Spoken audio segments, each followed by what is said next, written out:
Brought to you by the Odd Pod Squad. Comedy, music, reviews, news, history, current affairs, and much more. See more from the home of all your odd podcasters on Twitter at Odd Pod Squad.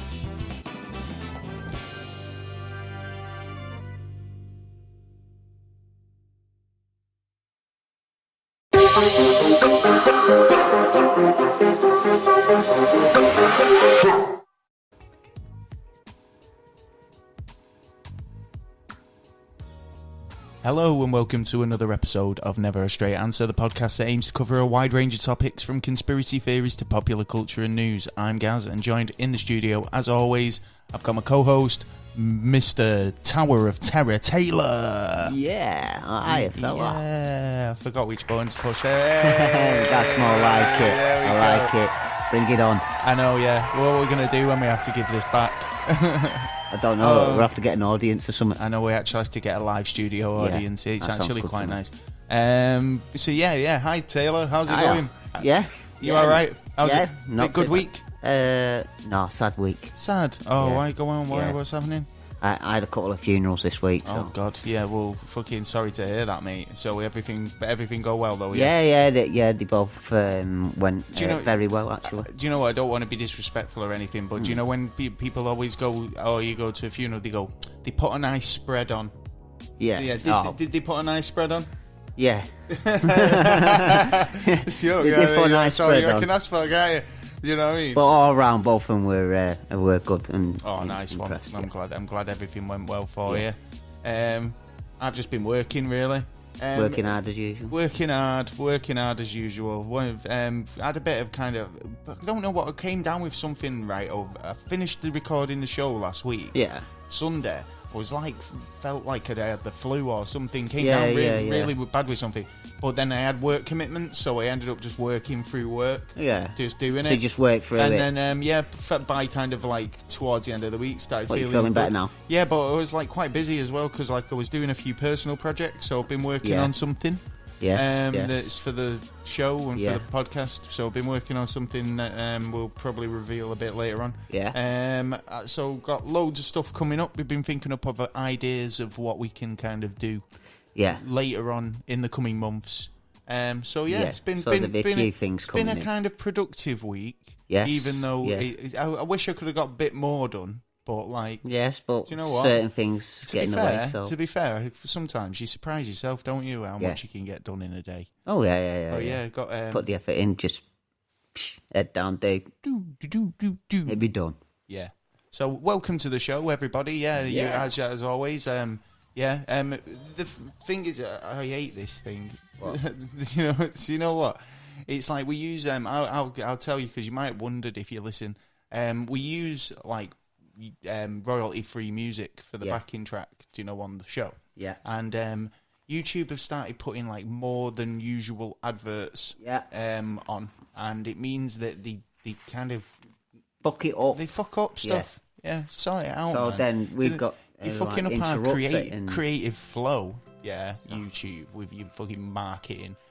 Anyway, greed. That's what it is. So what was I saying? Yeah, welcome to the show. Yeah. Anyone? And Silent Jay's in the. Jay, welcome to the show, Jay. Not been into the bunker for a while. How you doing, Jay? You all right? Yeah, man. Yeah. Anyone who's never listened to before, because I know we've been getting a few new listeners. Yeah. Got good feedback on last week's episode about Bruce Lee and Brandon Lee, their mysterious deaths. Yeah. Pretty interesting topic. Yeah. And I think we've got a pretty equally interesting topic tonight as well. And it kind of goes into like loads of different avenues. Yeah, so, very much so. And when I was doing my research on it, it was like mind-blowing. So it's actually got like about 4 conspiracy theories rolled into one. Yeah. So we'll talk a bit more about that a little later on. But we've got a load of news and other stuff to get through as well. But is there anything you want to talk about before we move on with the news, Taylor? Well, let's kick off. Saudi Arabia today got attacked. Whoa! Is this news or is this is news from this morning? Right. Okay. So, but is this something that you want to talk about in the news or just something? Yeah. Don't mind it. All right. Now I was just saying before we start the news, is there anything that you want to? No, not really. Unless you want to. Have you got something you want to specify? No, it was just like I say. I was just saying we normally like bust a bit. Have a little 10-minute chat. Yeah, on something bits. beforehand. Yeah. I don't know what's going on today.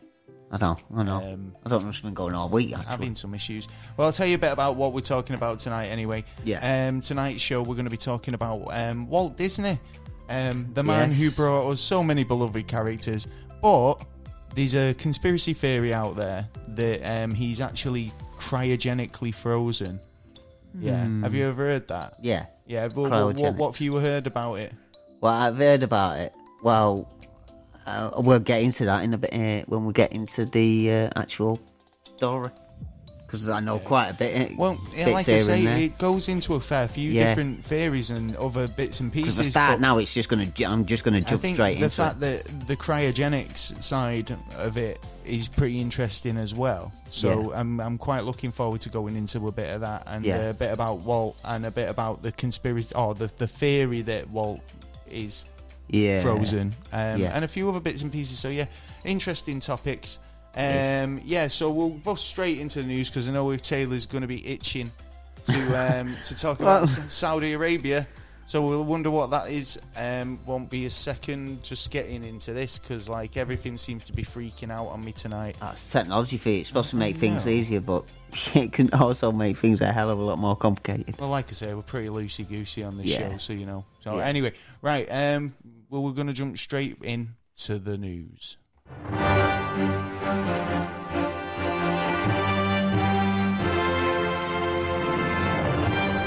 See, there's procedures for these things, Taylor. You can't just go wading in with I've got just loads of shit about. I want to talk about Botswana or whatever else. Do you know what I mean? What's going on in Botswana? I don't know. Just for instance, do you know what I mean? Okay. And then they've got YouTube wading in with adverts for Intel, Penny, and bullshit. Yeah. Do you know what I mean? So bullshit. You're all the whole bloody world's against me. Anyway, right. So go on. What's your news? It's one of them times.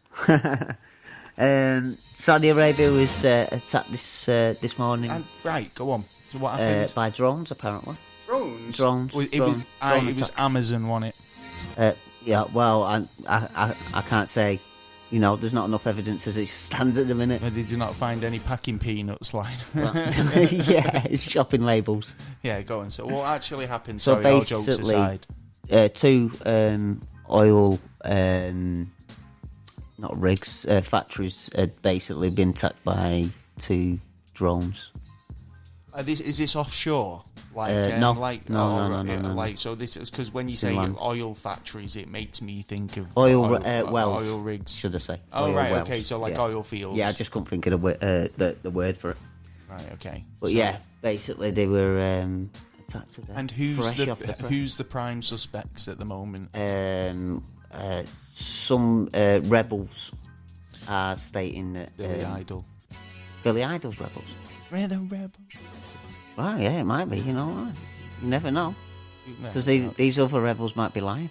Right. Okay. So, so what's the gist? Yeah. Because I mean, personally, basically I've a fight not for heard the very king much about it. So it's like what they stand to gain from this.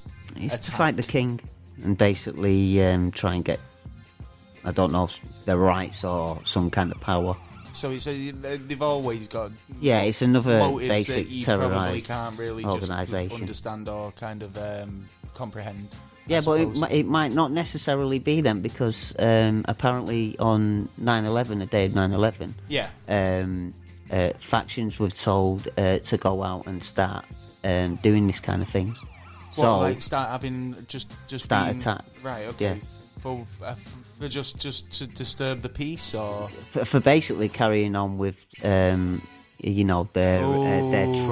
It seems like this is kind of erupting all over the place at the minute. Well, look what happened in Afghanistan with what's the terrorist organisation now? Do you know what? I've just realised there's such a stark contrast on this show.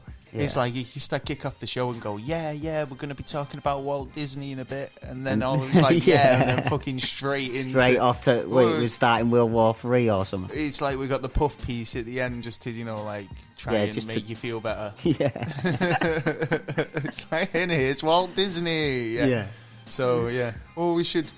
I think obviously it's like there is a lot of shit going on in the world. I think people want to listen to the people's.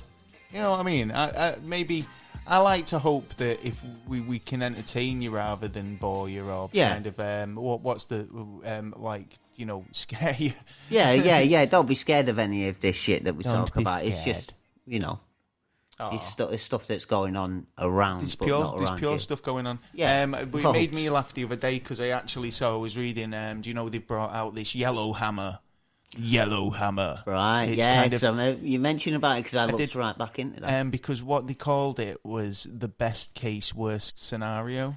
Yeah. And I'm glad you said that. But it's weird because it's like there's a bit more to it. Apparently, there's more to this document, and this worst case scenario was actually the normal plan and what was always going to happen. Yeah. And they'd actually lifted a few of these guidelines from the real worst case scenario.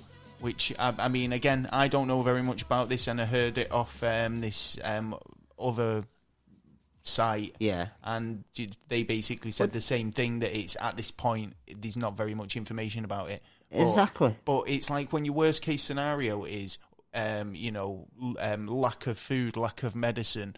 What would you do? Running out of this, running out of that, and then it causes panic buying, and then that causes riots, and then you've also got people who are going out protesting, and then people who jump on the bandwagon of that.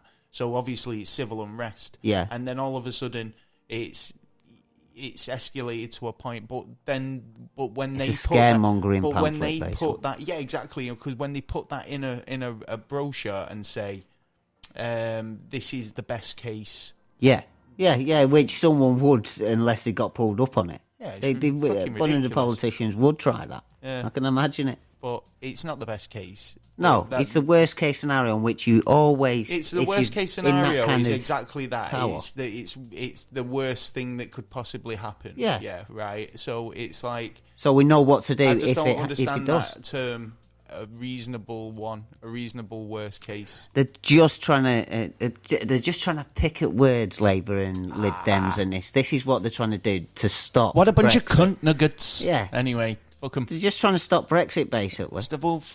Right. Anyway, But they just can't own up. I don't want a Brexit. What? Brexit. Brexit. Yeah. Yeah. We could have had it done a year ago, over and done with, and all that shit could have been over and done with now. And we what could be I can tell you has successfully- happened, right, is as soon as all this shit hit the fan, a lot of politicians, even though they said they were working on stuff and getting further ahead, because there's evidence there that says, like, there's a lot of documents where they said, at the beginning of all this, like, we were a certain percent likely, or a certain percent. Yeah, because no one was that sure, but we're more sure now. No, not talking about, like, what would happen in terms of, like, fuel and medicine and all the rest of it. They estimated a percentage of rather time it'd take to be delayed, or it'd be what was the other thing? How long things took up for shelf life. What else? All of them have been answered. All those things, questions. right? No, I'm just using those as an example because I'm talking about the numbers that they portrayed didn't change in that whole period. Yeah. So that just points to the fact that they didn't do anything to, they've obviously update it. They've not tried to change any of the situations. But if you think about it, because that was the worst situation. They can't get any worse unless they see something that makes it even worse. So they can't really change it. That wasn't the worst case scenario, though, was it? But that's what Yellowhammer is. But the Yellowhammer is literally if this information's to be believed, it's basically they've taken, say, the index. Where, like, you have the like when you open a book and it has like a little index there, and it'll tell you a little brief bit about which each chapter contains. Yeah. Right. That's what it seems to be. So Yellowhammer is literally that first page. Yeah. Right. Of a larger document where it's got bullet points and it'll tell you little bits about what each incentive is supposed to mean. Yeah. But really, it won't go into statistics and numbers and stuff like that. In terms of like that document should have, like, so you'll go like Operation 1 and it'll give you like a synopsis. Yeah. And then it'll be like turn to page whatever and it'll give you the full gist about what they expect to happen. Yeah, right? But you don't need to know the full gist. All they've delivered. Do you know what I mean? But you don't need to know the full gist, because if you know the full gist, you could by doing that alone, you could actually make it more likely to happen because it's in the minds of everyone. Nah, because that document they've put out, it says exactly the same thing in bullet point. Do you know what I mean? But it's like, is that not an easier to digest document where people like the common person on the street would go, hang about? Yeah, but if you want all the statistics and that, then the common person will probably go, what's that, and what's that? Well, there you go. Got a story here anyway, moving on from this sort of stuff. 15 minutes into the show, and already?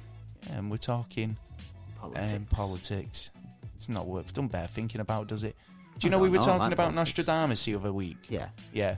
Now, I found this story because set alerts and stuff. Yeah, so like this story's propped up.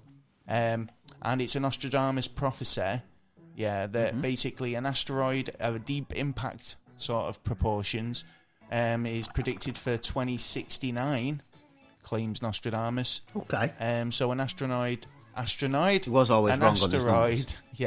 Will strike Earth in 2069, according to Nostradamus prophecies. Experts who fear a deep impact that is basically prophesized. So, did we talk about this? I mean, I can't remember. Was this one of the predictions we came out with? Because obviously we were looking at 2020, weren't we? Yeah. So, well, anyway, the asteroid will hit Earth in our lifetime. Trigger widespread firestorms and destruction on a global scale. The asteroid impact will basically has been foretold by the 16th century mystic and French prophet Nostradamus. His dates were always My wrong. mouth is dry as anything. Same his here. dates were wrong, but wrong, it's so like it could happen before could happen or tomorrow. After. Oh shit! Sorry, and there's me going. I don't want to scare people. There's actually one passing us tonight. Asteroids have been. I keep saying fucking asteroids for some reason. Yeah. Well, there's one actually passing us tonight. 20 QW7. They need to get someone in to do some naming. Yeah. Do you know what I mean? Yeah. It's like some of the names they come out with are pretty weak. HP 7-. Yeah, but 22p. Well, you're not going to exactly look at one and go, there's Fred.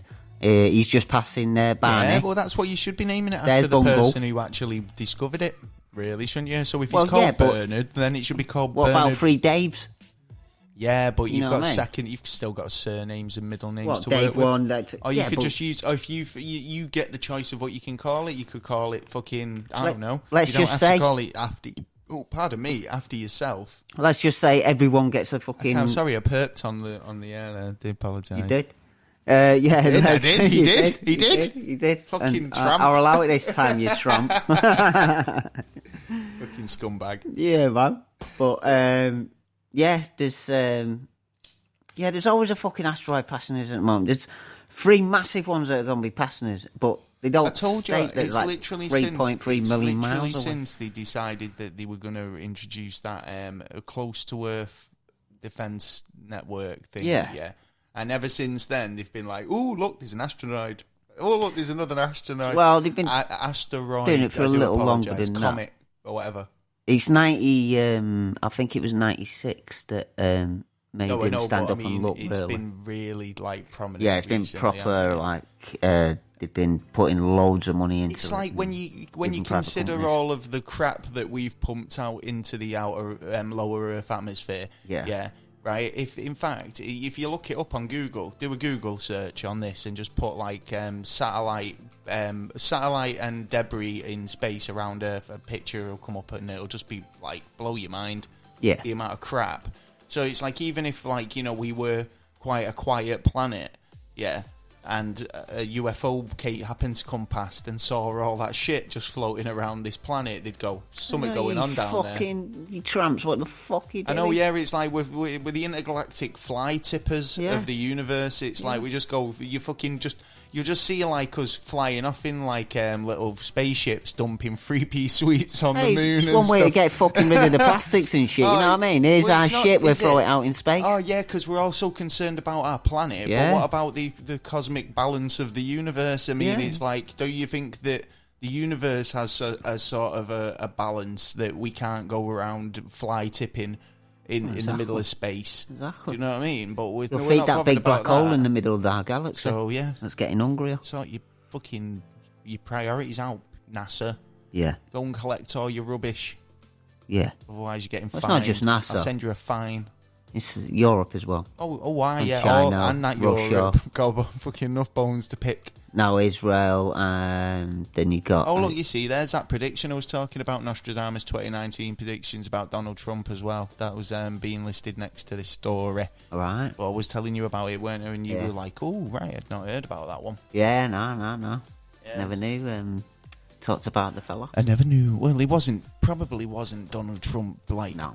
you know, we named him by name. Said, oh, that Donald fella, he's probably going to buy it. It was a young politician who becomes powerful, and then he's basically a sheep. He will have he's a wolf in sheep's clothing. With a mane of a lion. Yeah. He's a little bitch. And a fucking poodle. Yeah.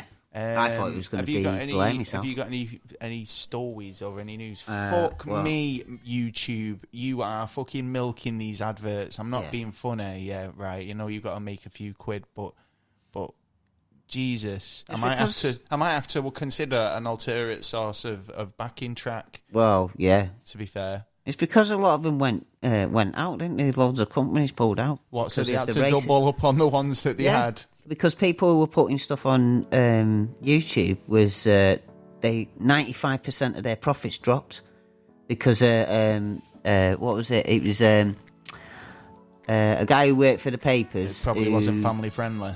Yeah, well, he was looking at adverts, and in between certain racist adverts were actually stuff like Coca-Cola. You know. How do you mean racist?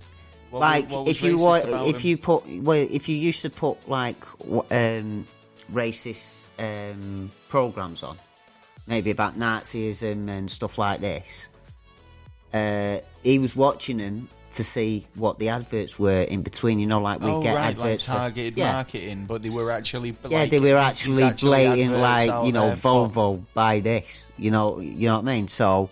He went to the companies and told them... What, like fucking 90% of skinheads buy Volvo? Yeah. Fucking what the fuck? So he went to the companies and told them... Sorry, Volvo, you know, we can't go... I mean, I don't want to disparage the Volvo reputation. Any car industry or any just like, industry. Just, putting it out there to... Basically, their adverts were put in racist... To at least 50 people. Do you know what I mean? Videos. They can't be going saying Volvo and they make really good hatchbacks. Yeah. Apparently, I don't drive, so got a story here about UFO sighting. Yeah. I know we don't do enough of them, so thought I'd talk about this. UFO sighting. NASA spies living alien spacecraft.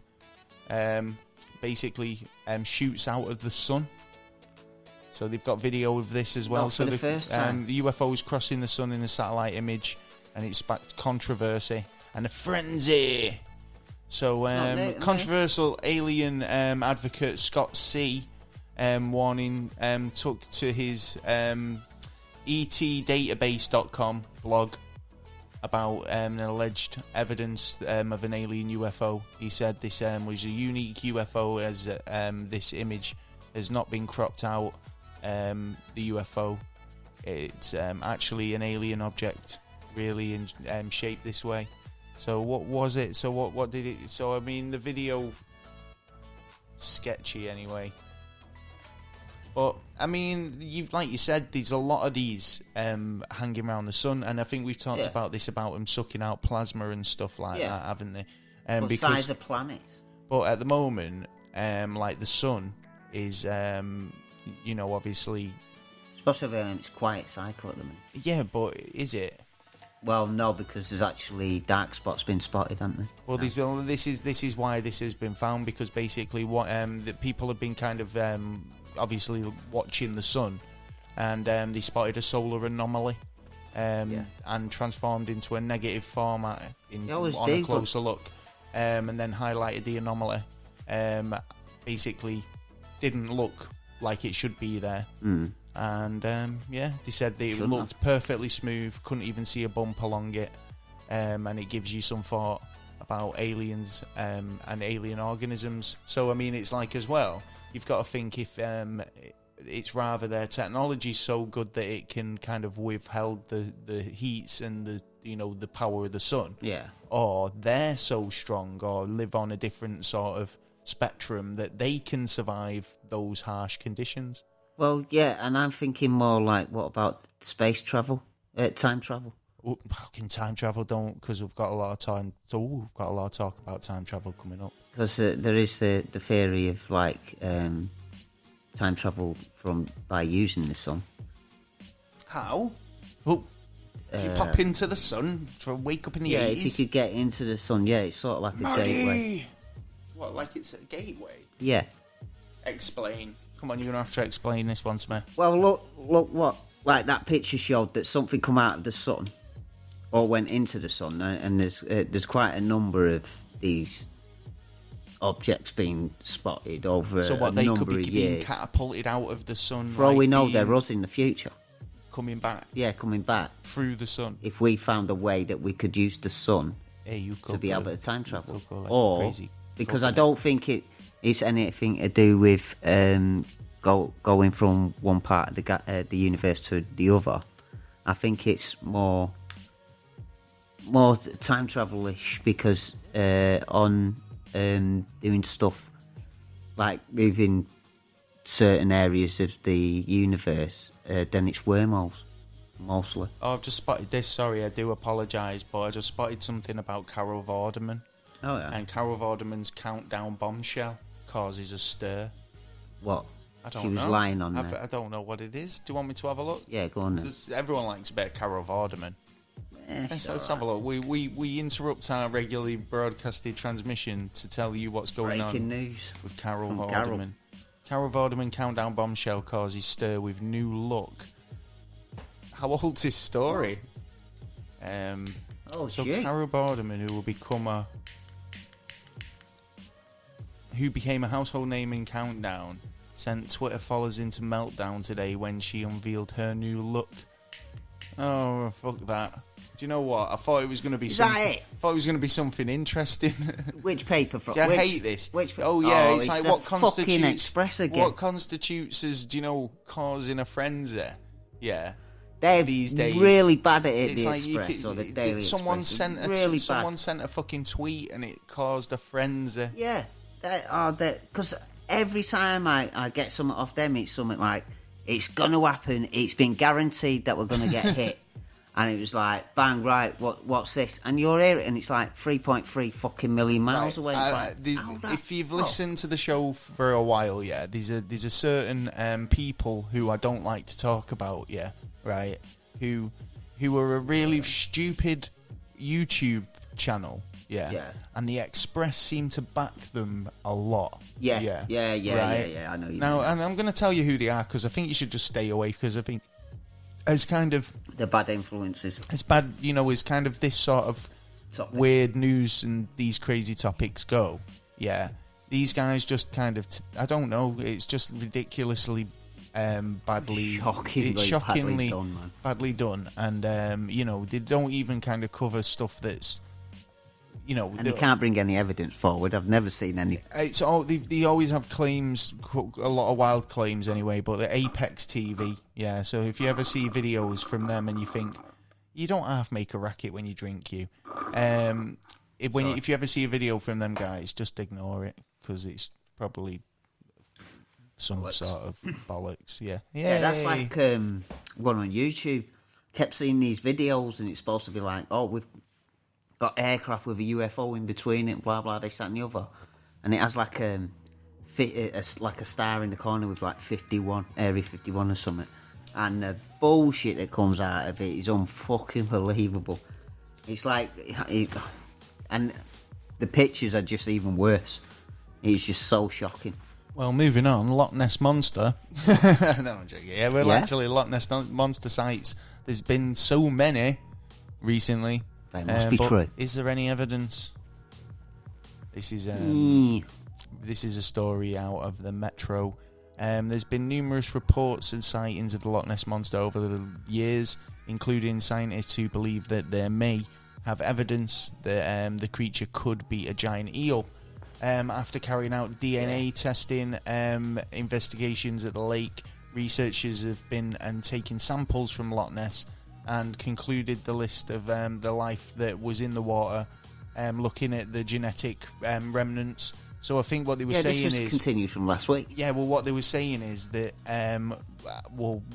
it makes sense because there's eels in there. Yeah. But could it possibly be a giant eel? So maybe, Possibly, but still, I don't believe because of the way eels move.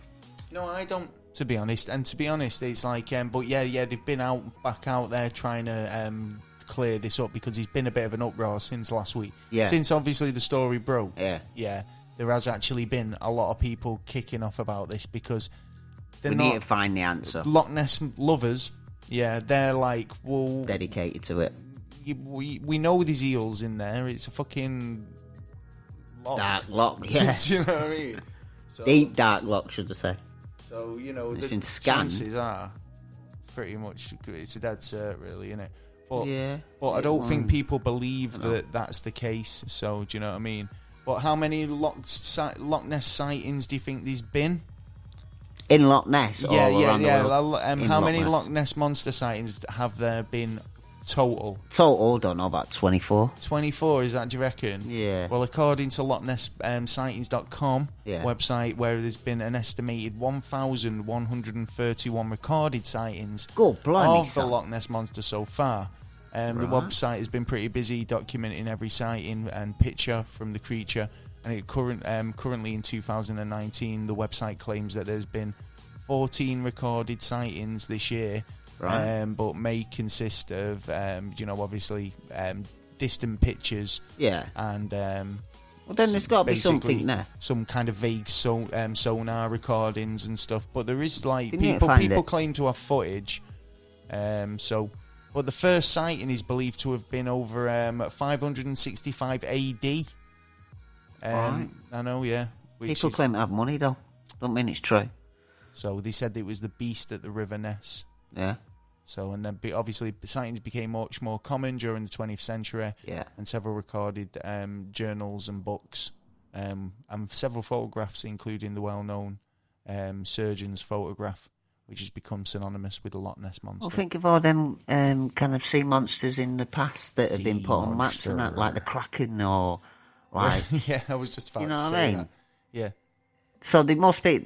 I mean, we've hardly touched the fucking water. Mm-hmm. You know what I mean? So we can definitely say... Have you heard about that guy? He's basically... he's now traversed every deepest point in every ocean. He's built himself a specialized submarine with pressure panels, it's basically ultimate pressure, so he can travel. He's been down to the bottom of the Mariana Trench. Has he seen the shark yet then? Been down there, mate. Big shark. He's seen a few things. He's even discovered a few new species whilst being down there, but he's the first person to do it, and now he's setting his sights on space. So good things. If he's done that, he's managed to smash that. And if he's like some fucking, I don't really know much about the guy, but I'll try and find out a bit more and get back to you on that one. Yeah. Any news you want to talk about before we move on? Yeah, Julian Assange has been denied bail. Kind of hardly surprised. Yeah. Well, he's going to serve now until about August. Well, the thing is, next year. He's made it difficult. He made it difficult for the police, for everyone rightly involved, so, right? So do you think that they'd probably give him like even if do you know what? It's not that he's been refused it. They'd probably give him a bail. He knows he's an absconder. A bail bond that was ridiculously high, so he couldn't pay his bail or couldn't. Well, no, they just totally outright denied because he's an absconder. Anyway, how does that work now? Yeah, well, I'd just make it difficult for him. So, I'd say, you can have bail, but you've got to pay 10 million.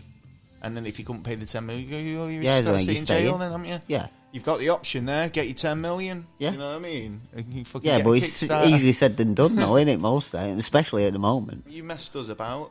Yeah, but rightly so. You know what I mean? Rightly so. So you're saying, like, whistleblowers should be shut up? No, I'm not. That's not what I'm saying. What I'm saying is, it's like we're right. If there's evidence and documents out there, and there's stuff out there that we should know, which then that's what all we he should did. know. And Yeah. if that's right, but it's kind of the way they don't see it like that. Yeah, right. From because he's done something. He's not stole. If he came around and stole your diary, yeah, right, and then went out spouting what you'd done and what you'd had hit for on him. breakfast. What you on about? I will go on and talk to him. Hear me out, right? If he'd done that, if he came into your house, stole your personal diary, Yeah. went out and started whistleblowing, Yeah. right, embarrassing you. Why would you know? Embarrassing you, right? Yeah. Because that's what he's doing. He's embarrassing the government, isn't he? Right? Then he holds up costing us the I mean, the only thing we've got to be pissed off at the guy is because he's been fucking costing Was about 2 million a taxpayers year. money, yeah, right? But the thing is, from a government For 7 perspective, years. they want to fucking embarrass him as much as he's embarrassed them. Yeah, but but he's got to be done lawful, and Oh yeah, it of has course, been- and that's it, and that's why it'll be you've been denied bail, you've been denied because- this, you're getting denied that. because you've been proving Because- you'd sconded for 7 years, and Yeah, of like, course. Yeah. that pain in the ass you've been to me, like Yeah, you've been that saying. is exactly it. Yeah. He's been a pain in the ass. Yeah. So if you're going to be and that's the way these guys. But then hopefully Operate, innit, they really? push it a bit longer, and he can turn around and bite him back. And it'll be assault of a police officer staying in here, sunshine. Talk to a police officer now, and you can get done for assault. Yeah, It's ridiculous. don't like Absolutely stay away. ridiculous, Yeah, redonkulous. It's right. Any But more? yeah. I've got a fair few bits of news. I had one, but I can't see. I don't think it's because I had issues earlier, and like the stories that I had You've all got issues, disappeared, and I think the one I was about to talk about is gone. So Is it gone? Oh, yeah, unfortunately. Have you got anything you want to talk about while I yeah. have a quick I look? want to talk about toilets. Toilets. Yeah, one toilet. This that isn't got it. nicked. But yeah, go on. If you want to talk In about Oxford. toilets, I'll talk about something else All right, equally then. ridiculous. Let's talk about bogs. Go on. What's so special about this toilet? Why was it stolen? Was it just like a university pub prank or what? No. Couple Oh, of no, students no. stealing Oh. toilets. 2 people, 2 vehicles. Last night, left at 4 in the morning after nicking the fucker. But it's a golden bog. Fully solid gold toilet. Right. So who's An who's art- who's it's an art was piece. it? Oh, it was an art piece. I was Yeah. going to say who was so ostentatious that they owned themselves Well, a gold toilet. apparently it'd been in New York for a number of years. It had to And be people belong could to use it as somebody. well. No, serious. People could, did a little tinkle or take a big shit in it. Yeah. Do you know what? You'd have a big breakfast that morning. Yeah, wouldn't you? definitely. wouldn't- If you knew you if were gonna knew get going on the down throne, for the golden throne. fucking golden toilet, Yeah. then you'd be definitely making it worth your while. Yeah, hell yeah. I'd take a magazine. I'm staying in that bastard. I'd I take don't it. care. And I'm not the type of person who takes any reading material into the toilet. I'm in and out. Do you know but what I mean? yeah, I don't you want to. You don't want be to stay hanging there any around. longer than 15 minutes because then you might start with the piles later on.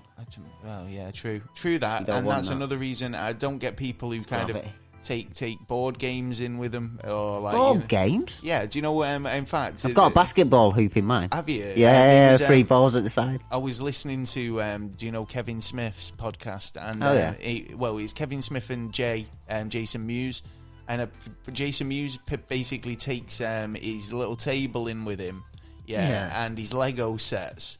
What? And his laptop and his entertainment Games room Yeah, and- he takes everything into the toilet with him, and he'll sit there and like build Lego. But he's like, What? I'll watch. Well, sat on the throne. I'll watch the Gilmore Girls. Yeah.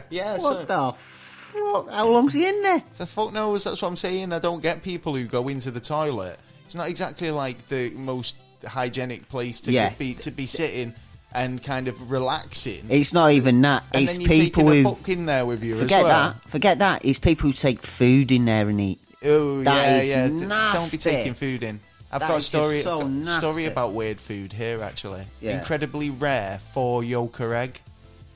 Have you Oh, ever yeah. heard of such a thing? I've heard of a double yolker. That's rare, I'm bigger than that. but a 4-yolker, that's quadruplets in it.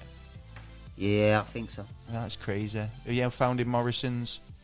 So yeah, there's not really much more you can add to that story, is there? But I'm pretty sure the that's a bit of a yoke, isn't it? Oh, bubbles. Let's see. So Diane Oliver, 74, cracked open. Let's see how many egg puns they put in. Yeah. Diane Oliver of 74 cracked open an egg to find that she'd actually found the yolks inside. It was a 1 in a billion chance, and she was prepared. Why are they usually was outside? Preparing a fruitcake. See, this is they're padding this story out big time, right? So she was preparing some fruitcake for her son Nick and Nick's partner Kim. Why has Nick got to be involved in it? Kim, she's Kim. Both of them are 39, by the way. When she took the eggs from Morrison's, she went to Morrison's. She said it was a lovely day out. Was it? Oh, right. Did they have that nice little walk? She bought a 6-pack. What? At Stella? Of eggs. At around 2 p.m. on the Saturday. You mean half a dozen of eggs? Exactly half a dozen. She was amazed when she saw a small yolk fall out into a cup. Right. And she was like, what the fuck? She was absolutely flabbergasted at the half-inch yolk. Each of them was smaller than a thumbnail. So they were tiny little yolks, but it's not the point, is it? I wonder what would happen if they were. Do you know if that was in a nature situation?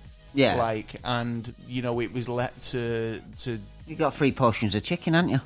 Well, would the egg grow to accommodate the 4 birds inside, or would the inevitable happen and maybe one of them or 2 of them might not survive? I'd imagine you could fit a maximum of 2 in there, I should imagine. That's what I was thinking. Unless the size of the egg was big enough to fit them all in, I think they would be having major problems. Might even have a couple that like join together. This is one of those things as well, isn't it? It's like she had to make a decision. So did she eat it? Whether she used the eggs. Did she use it? Did she use it? So she was like, as you can imagine, she decided not to use. Not to use the eggs for a cake and kept them in the fridge instead, so that she could show her son Nick and Kim. What? Yeah. She's already taken a photograph of the fucker. Why does she? Never believe this. So anyway, she looks like she's lying. She put 4 eggs in 1 cup. That's what she did. Thinking. Yeah. When she popped round, she just wants the glory. That's it. When they popped round Diane's home in Merseyside later that afternoon, they both couldn't believe their eyes. According to British Egg Information Service, they've really done the research. They have. The odds of discovering a quadruple yoker is 11 billion to 1. So she's fucking. Yeah. Do you know when people do that and they go, "Do you know what you really look at? Do you know it was 11 billion to 1 that you found them eggs?" It's like, well, I would have rather won the lottery. Yeah, but now I was just going to say, if something of the magnitude of the odds you're talking is gonna happen to me, I prefer it to be like a lottery win, or something substantial. It's like, you'll be forever known as the woman who found 4 yolks. Yeah, and that's all your good luck gone now. So it makes me laugh as well. What happens to the guy who discovers Jesus in a piece of toast? Yeah, and it's his last piece of bread, and he's starving. Does he eat it? Does he eat it, or does he think, this is Jesus giving me an opportunity here? Yeah, well, she did take a photo and then eat it. Yes. Exactly. That's it, man. Yeah. You got the proof there. I seen Proof's one in the other pudding. day. It was air pudding. Freddie Mercury in a pizza or something stupid. Oh yeah. Last week. So each of them. Yeah. So they basically found 4 yolks in an egg. There you go. I can't believe we talked so much about it. To be honest, I got way more out of that story than I was expecting. Yeah, without a doubt. Crazy good. It is. So other than that, anything you want to talk about? Oh yes. Comets. What's it? Oh, sorry, comets. More comets. Comet C/stroke 2019 Q4. Yep. Is on its way through, and it is another today on Comet Watch stellar comet. Oh, okay. So like is that another one that's just going to come past us? That's not going to be worth talking about, and then next week we'll go. Yeah, it passed us. No, because of the Oumuamua. The Oumuamua one. You know... I remember Oumuamua. Yeah. Well, this is the second one to come out of in interstellar space. but nearly 2 years to the day. Oh, yeah, that's right, because it was the first object that had actually come from outside of our solar system, hadn't it? Yeah. So it was like, it was a big deal. So this is another one. This is another one, but it's bigger as well. And what are they calling this one? The Moa. No, A Sua. No, Comet C stroke 2019 Q4. Guys. Yeah. Well, at least the other guys had a Moa. Oh, yeah. Because it was discovered by the thingy, wasn't it? Hawaii. The observatory over in Hawaii, wasn't it? Yeah, it was a private person who just like was looking up in the sky, a stargazer, and they spotted it. But they've also spotted this one. What was the same guy? No, someone else, but the two from the same people area. from the like not the same area. Their association. Or something. I think it was America that the one for this one spotted this one. Okay. Yeah, and there's another one on its way, and we don't know what's going to happen. And it's taking roughly the same course, apart from when it passes the sun. Instead of doing like a 90 degree, it's just going to near enough go straight on just a little curve. Cool. So it's not going to hit us. Well, I don't know. Well, put the brakes on that one there, guys. I think we should ask. I don't want to say. I don't want to. Let's ask the Daily Express. They're definitely tell us the answer. Commit myself either way on that one. Sorry. Yeah. I've got one last story before we move on to the main topic. I think. You've not got anything else to add, have you? No. No. You sure? Yeah. You positive? No, not what the doctor said. Right. Okay. Well, Amelia Earhart. Yeah. Oh, do you know her aircraft was never found? All right. Yeah. Well, apparently it's been found. Oh. UFO hunter has spied a plane on Google Maps and saying it's 100% proof. Amelia Earhart disappearance during around the world. So what?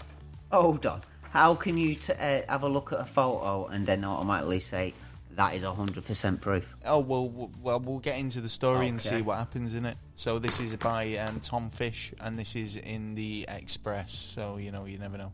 Well, So Amelia Earhart's disappearance during a round-the-world flight in 1937 became a mystery that continues to grip us.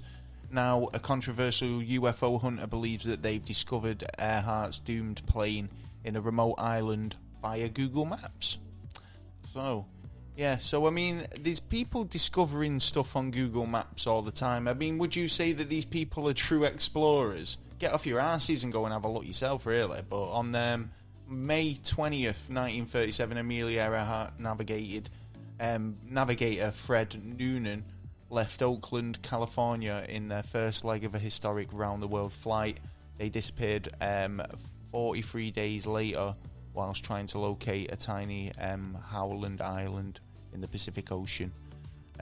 So they basically had last reported kind of information about where she was during the last communications. Yeah. But she went and disappeared. But now an alien life conspiracy theorist claims to have solved Amelia Earhart mystery after following the plane's trajectory on Google Maps. So he's basically well, that makes sense, I suppose, doesn't it? Yeah. If he's followed the trajectory, and he's decided, all right, I'm going to go down these roads and try and find. That's how they find a lot of things these days. Yeah, exactly. So I mean, but then he's just then searched around the area and he's basically found a plane. Good on him. So well done if that turns out to be the case. Well done, man. Finding a bit of history there. Yeah. Might actually work out what happened. She might not even be in the plane. She could have gone off. And you never know, it might have a bit of ching come across. Oh, right. You never know. You know what I mean? Yeah, bit for solving a mystery. Yeah, it might be salvage. Scott Waring took his etdatabase.com site to basically elaborate on his claims. Yeah. So it's what's it? Scott Waring. Yeah, he's the guy who found it out and found it. It's quality, nice one, mate. But what he really should do is like what you were saying before about did he really explore? Well, really, the amount of things I've heard of places where this could happen, this could have happened, But like you say, no one really goes out and actually has a look. You know, like the side of Los Angeles, there's supposed to be some kind of underwater base. We'll go out and have a look, take the pictures, and show us the proof. Not saying nobody goes out and has a look. No, yeah, there are a few people, but like nothing substantial to say. Actually, the things that we're finding are actually what they have said. Yeah, exactly. That's why the guy couldn't say 100%. It's like really. when you see, but this is it draws attention to an does area, draw doesn't attention, it? yeah. Now somebody could, so there could be an Earhart fan out there who is like, you know, absolutely adamant to, you know, what, I'll go out there and recover the plane. Go for it, yeah. So you know, and it's found, like you know, it's brought that to their attention. Perhaps you know, you never know what's going to happen next. So if the story develops, we'll crack on with it, and we'll kind of give you the details as we find them. So, I thought it was an interesting little story. That anyway. Yeah. But yeah. Right, well, we've got a big topic coming up. It is a very interesting one, right? Do you like Disney films? Anyway, we're just talking about Walt Disney. Do you like Disney film? What's your favourite Disney film? I couldn't say because I grew up with Walt Disney films. You know what I mean? That's what I'm saying. What was your favourite as a kid? Oh, gee. I always thought Pinocchio was really dark. It was good, but it was dark, and I don't know, like, you couldn't get away with, even though it was an animation. Yeah. It was like you had kids smoking and, you know, playing pool and drinking, you know, on the island, and Pleasure Island, I think it was. And it's like, I think if they did a remake, unless it was a live action, they probably couldn't get away with it in an animation. Oh no.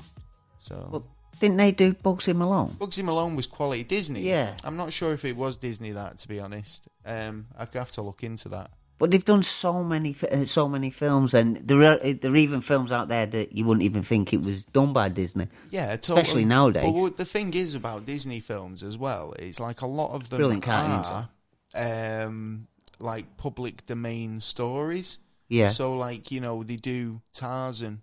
Yeah. They do Hans Christian Andersen stories. They you know, they like Snow White and Cinderella, and you know, these types of stories are not created by Disney.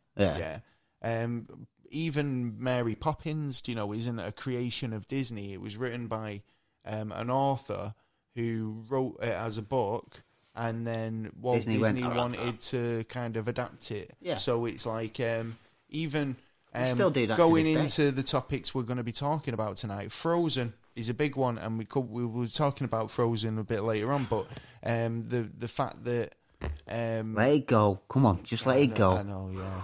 Oh God, don't. I've never actually seen it, but no, I'm not going to either. Where was it going with it though? It was a story that wasn't. It was a story before Disney got their hands on it. Yeah, you know. So you know, it's one of them, innit?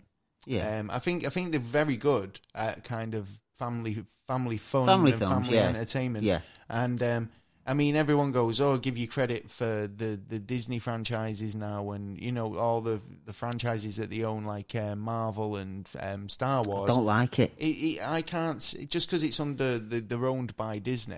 I wouldn't say they were a Disney movie. Do you know what I mean? No, but they've still got to adhere the problem to is the they Disney ethics and codes. Do you know what I mean? So, but then they can't go into the harsher stuff because, like you said, they've got rules and codes. Yeah, I know, but then I think they found themselves in a good position now where they've just bought Fox. Yeah. So they can kind of still keep Fox going, right? And then if they want to do an R-rated movie or a Deadpool or anything like that, one word, they can just put it in the Fox monopoly, man. Stick it in Fox, and they get away with it. Yeah. You know what I mean? Because it's not Disney or Pixar or whatever. Yeah. So you know. Well, that's not what we're talking about tonight. We're talking about cryogenics. Yes. And in particular, we'll start kicking off the show with Walt Disney. Yeah. I mean, an interview with his great niece basically says her uncle Walt is not frozen, and that he just basically it's a myth. She says she was at the funeral, and she remembers it very well, and you know, obviously remembers her beloved great uncle. I've got to say, was it an open coffin? Well, this is the thing, you see, because everybody said that. Well, she says I was at the funeral. Yeah, but right, but everyone believes him to have been cremated. Yeah. So right, and then there's three there now. Yeah, exactly. And then obviously you've got the cryogenics option as well. So there's a lot of conspiracies around Walt Disney. In fact, there's about 9 conspiracies. Sure, UFO did come down and pick him back up. That have been rather proven to be false or debunked. Yeah. But the most famous of all is the story that Walt Disney was frozen at some point after his death, and it was rather his whole body or just his head that was frozen. Pricey. The story goes that after he died in 1966, Walt was cryogenically frozen until a time in the future when maybe science was able to bring him back. Walt had, he basically, Why would you want to come back, man? What? Why would you want to come back? Well, Because all the elements and stuff. It depends if when you've got money and something to live. When you've got money doesn't always mean that you've got something to live for. But if you're in a position where you've got a nice life and you own theme parks and you've got investments, do you know what I mean? Yeah. You're investing in the future as Walt Disney. Do you know what I mean? You'd want to see that pay off, surely. Yeah, but wouldn't it be an arse ache if you did actually freeze yourself, got fixed up in future, and then your relations who had all your shit made you a poor bastard now? I'm going to get into this a bit later on because there's a lot of questions that I had that came up when I've been researching this, and I was started writing these questions down. So we'll talk about that later on. No, good dog. So basically, he had a funeral. And it's a nice little area. Yeah, his niece said that she was at the funeral. So I'm assuming that if it's a cremation, it would just be a scattering of ashes. So possibly, I or want to just be respectful before. to Walt, but I mean, like before. you say, there's conflicting information. I've heard there was a funeral. I've heard there was a cremation, and I've heard there's a cryogenics. Could have been just a ceremony at the beginning. Yeah, and that's then... true, obviously, but it was a pretty private affair by all accounts. But the lack of media attention meant that people started talking and the theories started to surface. Walt's daughter has publicly said on a number of occasions there's no truth in it, and he's not frozen. He's upstairs. He's not frozen. What are you talking about? He's upstairs in his dress. Now, if he was really frozen, where's he being kept? Wow. Where do you think he's being kept? Because obviously there's a lot of cryogenics facilities. But I think I think trying to keep the secret that you've got Walt Disney in a bottle in the attic, would be a bit kind of hard to kind of conceal. So where would you think off the top of your head? You know what? Possibly the park. Somewhere in the park. Yeah. Well, there's been speculation that he was rather underneath the castle at Disneyland, or even, which is the main theory, is that he's buried. Well, not buried, but in a specially built cryogenics chamber underneath the Pirates of the Caribbean ride. Oh, we're talking wax thrown in with like one of the brickworks. Well, just basically underneath, like a sort of hidden underground sort of facility where he's frozen. Could this be true? You never know. But the thing is, with the Pirates of the Caribbean ride, it was being built around about the time of his death, right? So that's kind of why people speculate there more than anywhere, right? But it could have been made like years and years ago because he must have thought about it. Oh no, yeah, because obviously if you were building a cryogenics chamber underneath a ride that was being built when you died, then you must have known about it in advance, definitely, right? To build that cryogenics chamber. How did he die? He died of basically he smoked a lot and he ended up getting lung problems. Right. Okay. He went to the doctors. He ended up having a lung removed. Yeah. And then he just progressively got worse. But he was a known smoker, so he was constantly walking around the park with a cig. And a lot of the time when he was taking people took photos of Walt. Yeah. Obviously he had a cigarette in his hand. Yeah. But because of the Disney family friendly sort of vibe, Oh, yeah, they have to. They basically, anytime there's a picture of Walt Disney up in the park, they Photoshop the cigarette out of his hand. Right. Because they don't want to give that image to a child who's at Yeah. the park. So, I think obviously the Pirates of the Caribbean ride, though, it's got a bit of a dark history anyway, because the skeletons in the ride, apparently the early skeletons when they were developing the ride didn't look very realistic. So to get around it, they got real skeletons. And then as they they got better prosthetic ones and they started looking a bit better, they replaced them. But there is actually a real skull still in there. It's a bit disrespectful, that, though. Well, it depends. Well, I think so. In a Pirates ride at Disneyland, well, it depends who's donated the skulls, I suppose. Well, yeah, there is that. But obviously, the main theory is that he's in deep freeze under the Pirates of the Caribbean ride over at Disneyland. So all this, it could be true, it might not be, but obviously, your first logical thing is if the family say they're not, then he's probably not. Obviously, these people who know... Yeah, but they don't know everything. But he must have had these little skeletons and secrets. Well, cryogenics. Have you ever had a look into cryogenics? I have. Yeah.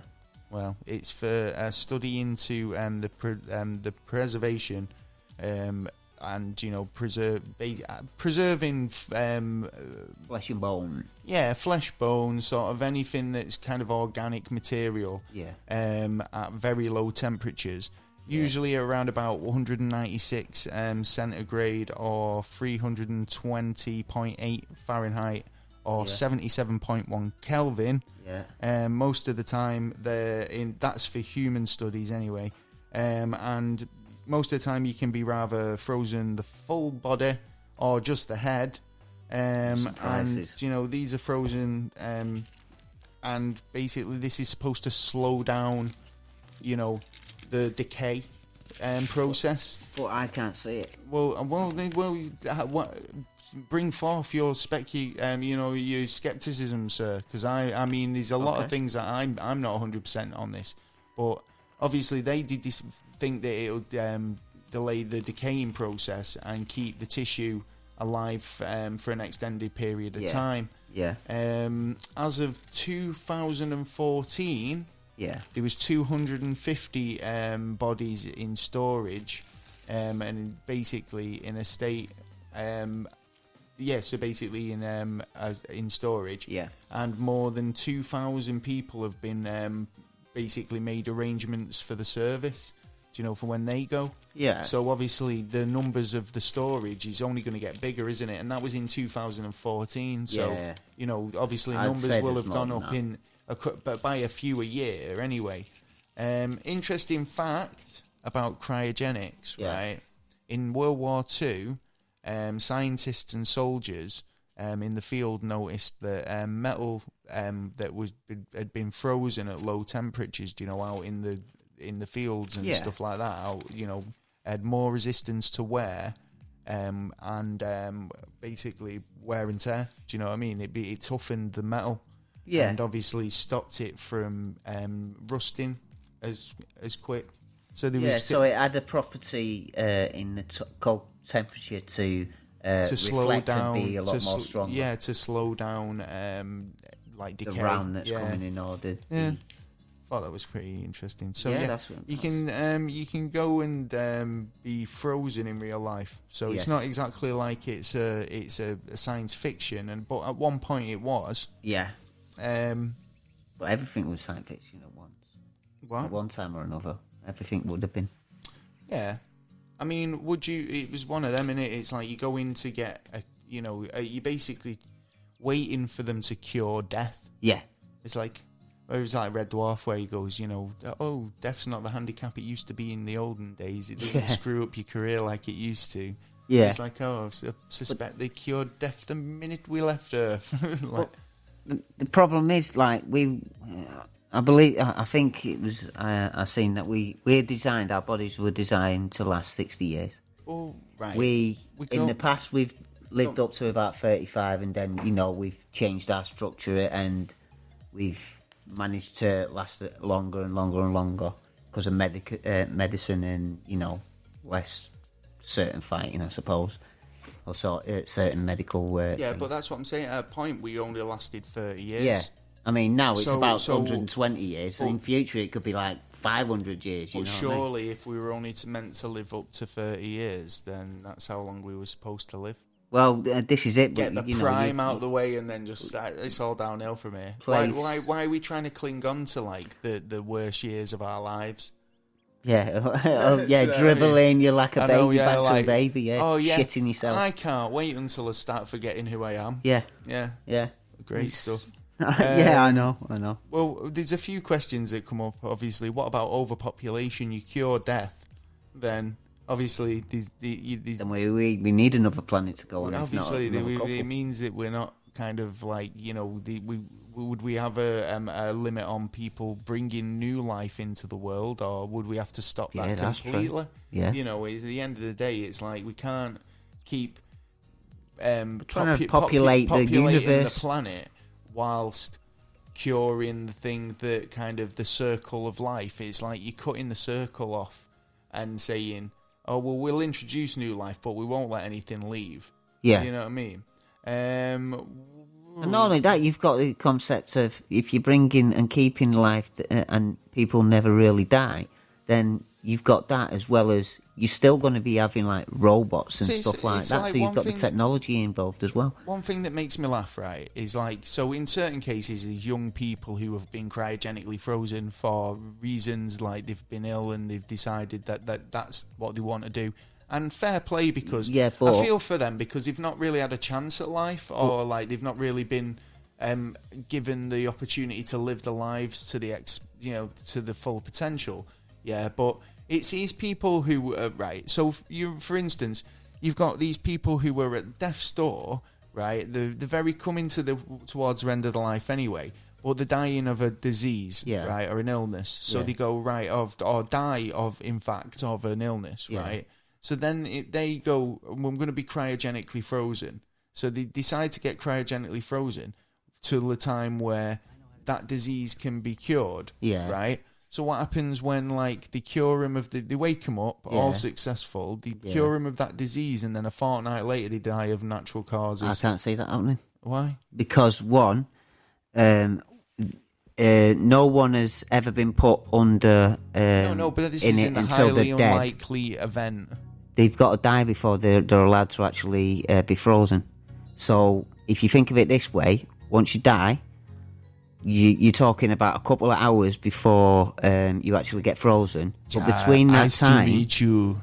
If you believe in your soul had already left. That's so another you've got thing, nothing isn't it? There's in there. so much about this where you can say, oh, there's too many factors to bring. And we can put them asleep, but we can't wake them up. We haven't got the technology to wake them up. So how do we know we're going to be able to do it? Okay, so hypothetically, if they were gonna, you could come back, right? They work it out, right? And you've been frozen, and would you come back as soon as that technology was available to you? Or would you wait a bit? Not my choice, is it really? No, it is your choice. You've got the option. When you get frozen, they ask you, they say, part of your questionnaire is they say, right, Mr. Taylor, well, as soon as this technology's developed, do you want to be one of the first people we revive? Yeah. I don't wake up, and the reason why is because mentally as well, it's going to be fucked, because everything's going to be changed. Now, imagine today if you go to jail and then come out 20 years' time. Oh, of course, things are going to be totally. It's going to be a bit of a you've got to learn from the beginning like again. America. Yeah. You don't know anything, and plus you're going to be an object of, I wouldn't say ridicule, but I would say something like everyone will know you. You were a bit of an outsider. You'll be. Well, maybe not. But why? Because you'd be the first person to be. Yeah, you might end up being famous, but then again, you might end up being like you might treat you like a god. Yeah, you know what I mean? Yeah. Well, basically, or could be the opposite way. I think I'd wait a bit. I'd like to think... Till they affect it? Yeah, till they perfect the technology. It's like I wouldn't want to be the guinea pig that they go, right, pick one, we're gonna try and revive one. You can't get our choices, well, you know. What happens if it fucks up and they don't get it right? Well, we don't know unless we test it on someone, and you're the only one who wants it done first. We'll get into this because there's actually like a few other options in that respect.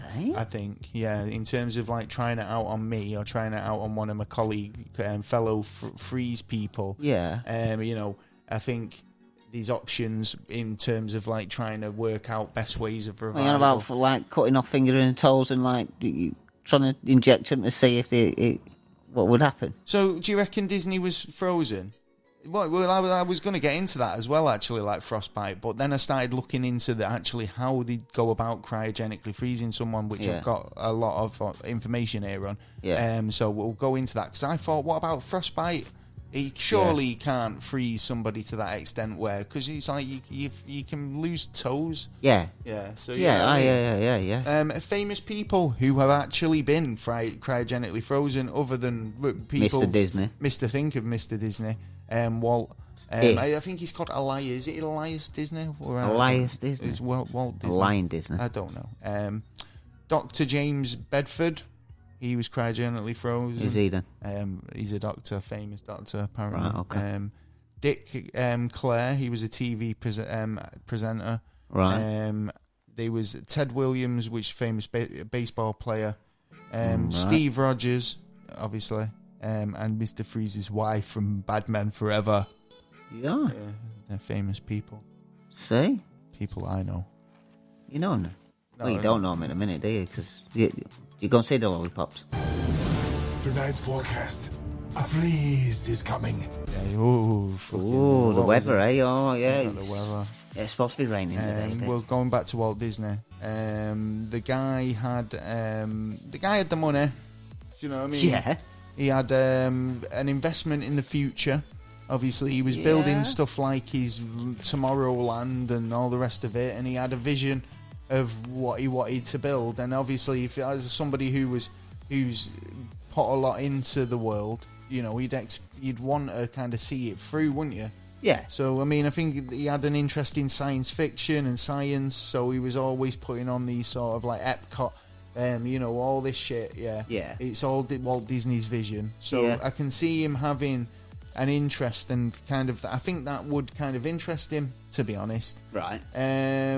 So, it's not too far out of the realms of possibility to think that Walt Disney might have frozen himself or might have even considered it.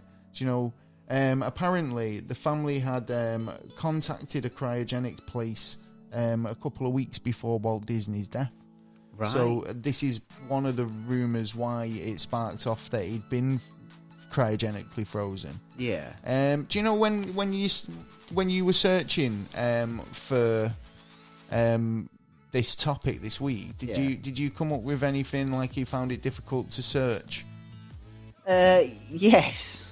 Like, we're going to elaborate because I did you as elaborate. Well. No. I mean, I was going to say, what was it that you were finding? On the Disney part, I found that I couldn't. Other things were coming up instead of what I was actually looking for. What, like the movie Frozen? That's the one. Fucking bastards.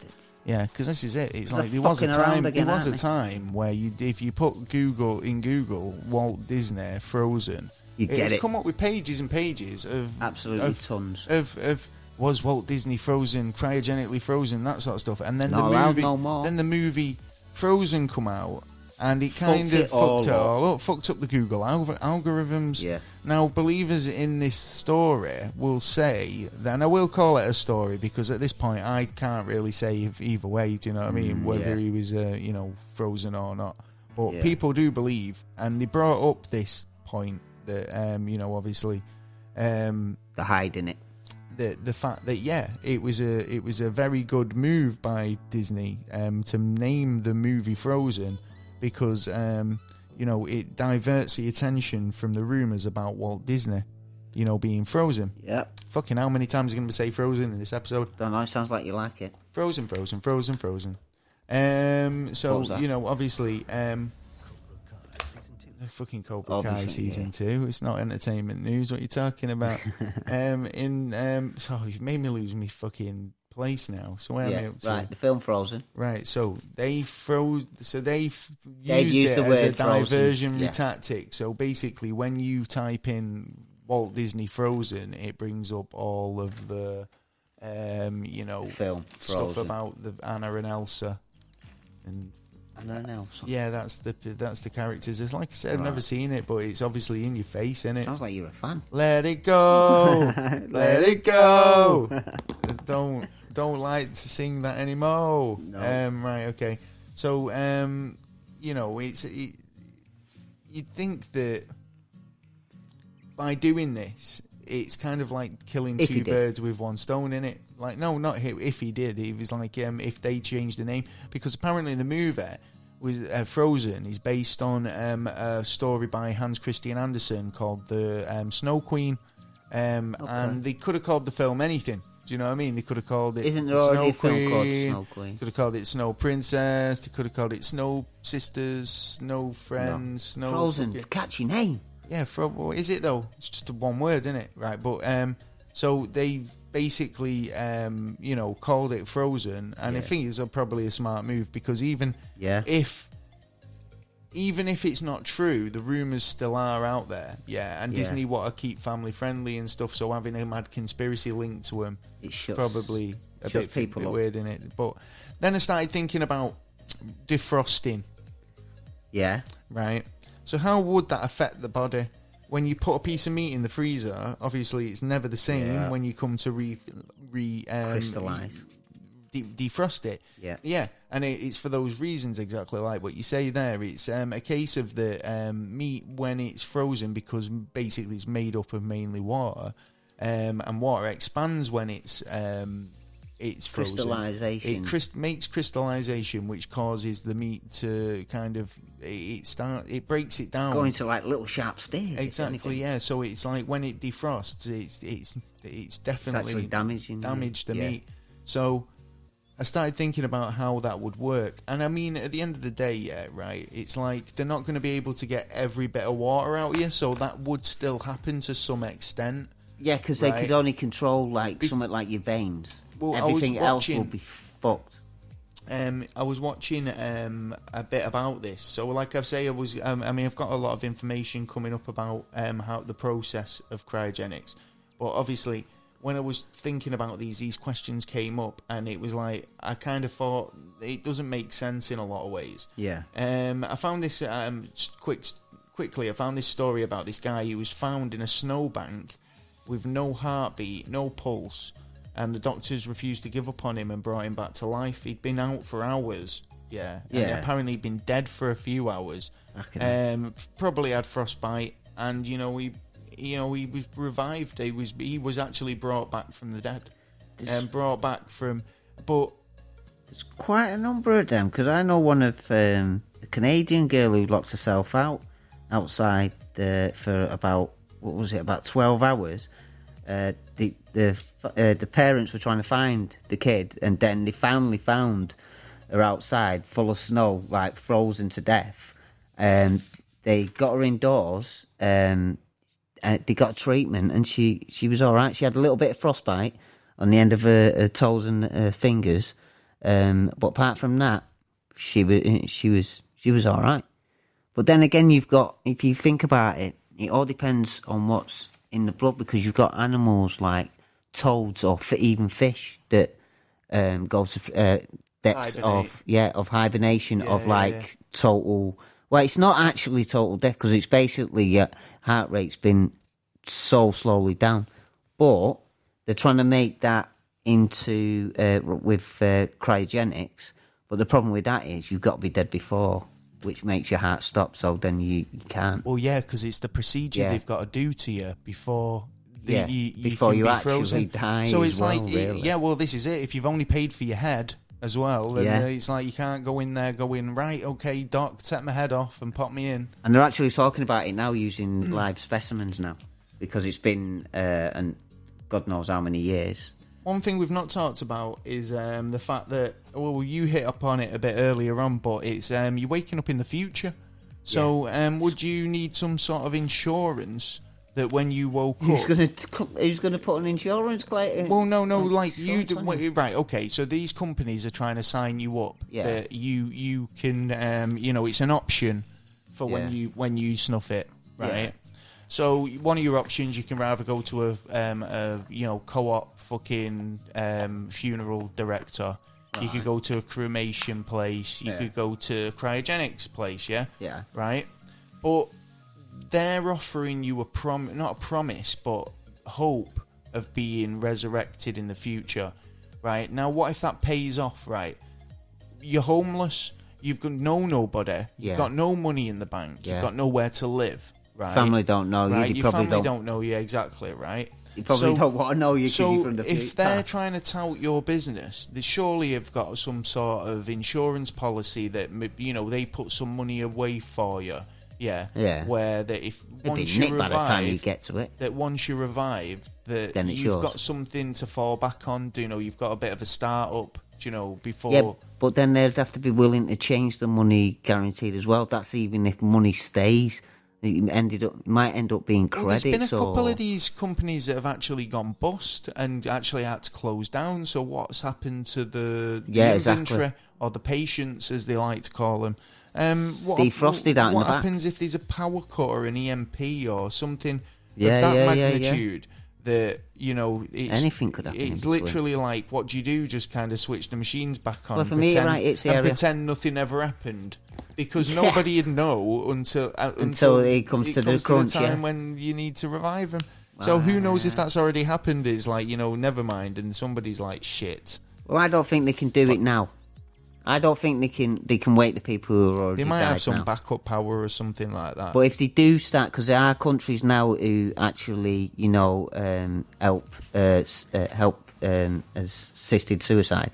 Them kind of countries are talking about this now because realistically, the only way we will find out if it works is if we use a real person and it works effectively. And on the chance that it's not going to work on the first time, so you're going to need a selection of people who are willing to do it.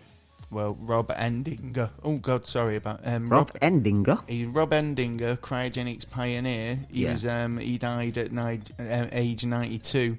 Right. But he's been frozen. He was frozen next to... Why is 92?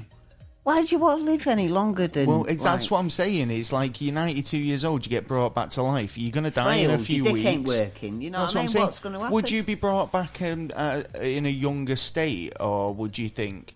Because there's a lot of kind of people who say this in my research on this episode. There was people who kind of indicated that, like, they'd hope that they'd be brought back as a younger version of themselves. How are you going to do that? This is the thing. It's like they've got the only thing I can think of that is the wild kid's expectations in this whole sort of sequence of events. Yeah. Well, this Rob Endinger, pioneer guy, he was very kind of like into the idea of being frozen. He was eventually frozen next to his wife. Next to his previous wife. What? Oh, that's going to be an argument when he wakes up. This is the thing, isn't it? Yeah, that made me think that, because it's like, obviously, it's like if you're so adamant that one day you're going to cheat death, and you've put your wife into this situation where she's frozen herself on your request, I should imagine, And why are you going to bring two of them? Your dick ain't working. With the understanding that one day when they both get revived, they're going to be together again, right?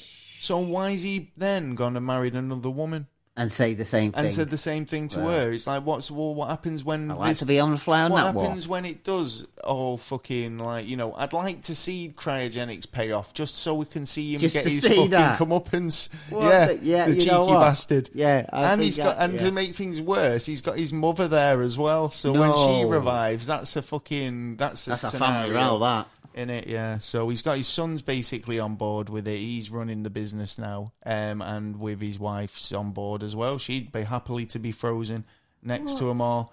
Even though they've even got a cryogenic zoo, right? A cryogenic housing the most endangered species of animals to keep them on ice. Right. So when you were saying there earlier about bringing me back, and would you be the person you'd like to test it on and all the rest of it?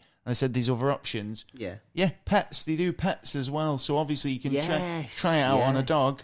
And if you can get a dog to come back to life, then we theoretically could probably apply those same principles. Theoretically, now then... Man, I love that dog. Theoretically, me and my dude go back way time. If they did it with the animal, and the animal was alive when they did it, because back then it was a bit more, it was a bit more... Do you know what? Do you know what really regular. made me cry? No, it didn't make me cry, but it made me shed a tear, yeah. There was an episode of Futurama with the dog, where it waits for him, and he's been cryogenically frozen. Yeah. Fry gets frozen, doesn't he, and ends up in the future. Yeah. And his dog waited, and he was like, oh, but, it's been ages and loads of years had passed, so he probably doesn't remember me. But then it turned out, like, the dog, at the very end of the episode, it was like he actually sat there and waited for him for all those years. Seymour Butts, he was called, I think. Seymour Butts. Yeah, old Seymour. Well, if you think about it, if the adult dies and then the pet is not dead, they're not going to wait until the pet's dead, so they're going to kill the pet, or basically freeze the who's pet. paying the bill, man? Or it's like, do you pay a one-off bill? Up front, innit? So if the animal is alive when it's been done in the 60s, because it started in the 66, then realistically now what if you die you before could open it up and see if it works. Well, you could. If it that's can what work I'm saying. on the animals, then there's saying. more chance that there's a better chance of finding the one for humans. Well, they could actually start doing that now. We both kind of we were both looking into how much it'd cost you, and we both hit upon the same rough figure. Yeah. But that was an old figure. Yeah. Because I found the updated, and it's a lot more. Yeah, I found the 60s It must have figure. had some very the same. Yeah, it must have had some updated advancements. Yeah. In liquid nitrogen since then. Well, But back in the 60s, it'd cost you between $25,000 to $30,000, or £25,000 to $35,000. Pretty much bargain. 36. And you obviously get a lot for your money. Promise of the future. Bit of time travel. Yeah. You're putting your faith in it. It is a big faith. You're putting your faith into it. You're putting the faith in the opportunity. It's sort of like a religion, if you think about it. And like you say, it is very in a very kind of religious sort of thing. Do you know how all this came about? How Rob Enger sort of kind of came up with the idea and the passion for it. There was a story published in Amazing Stories called The Jameson Satellite.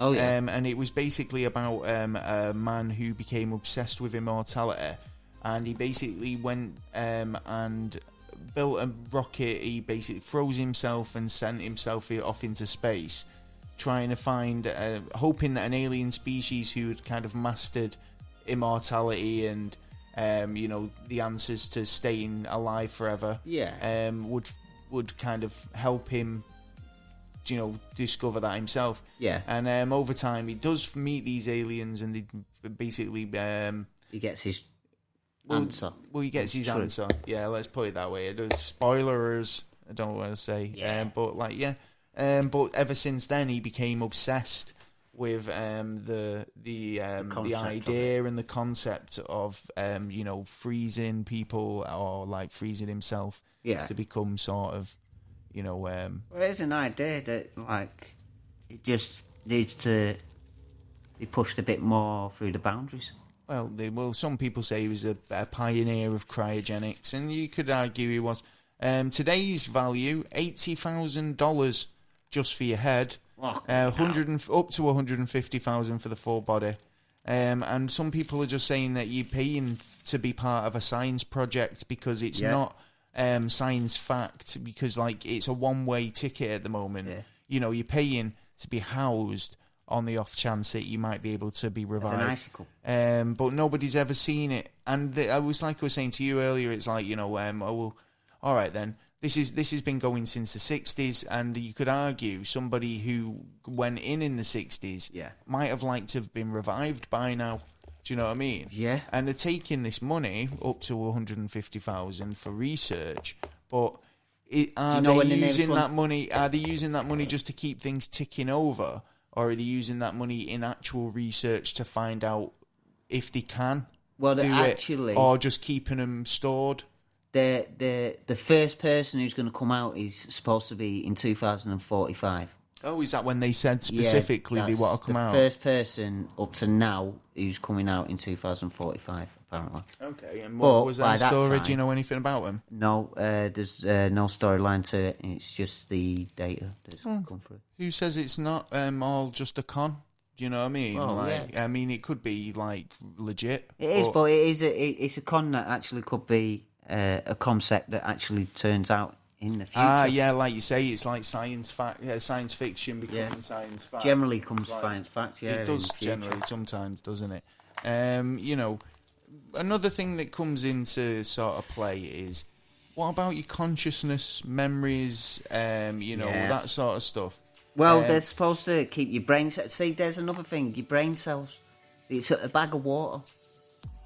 You're not going. You're going to be able to get to the veins and stuff, but how are you going to get it to the brain and shit? Well, do you know how they do it? Right. In fact, there was a documentary I was watching, and a guy actually handles his father's brain, and puts it into freeze. Yeah, so he's removed the brain. Do you know what I mean? Yeah. So it's not even like it's got a body anymore. He's just removed that brain. But the method they do it, so basically what they do when they're doing preparing you for freezing, you've got to be passed away already. Yeah, right? You've got to die. And they do a procedure on you where they drain all the liquids out of you. Yeah. So obviously, because we were talking about it earlier, crystallization and all that sort of stuff. So they do this thing, and then they basically drain all the blood out of you, and then they replace that with antifreeze. Yeah. And you take the sugar out of the blood that they've just taken out. Yeah, so it doesn't use it for a sort of antifreeze. Yeah, and then there's a specialist who kind of he's knows all about it. He kind of he specialises in liquids that will stop water particles from touching, from kind of interacting and freezing. So you get less of that sort of impact on the flesh, if you like, so you don't get as much damage.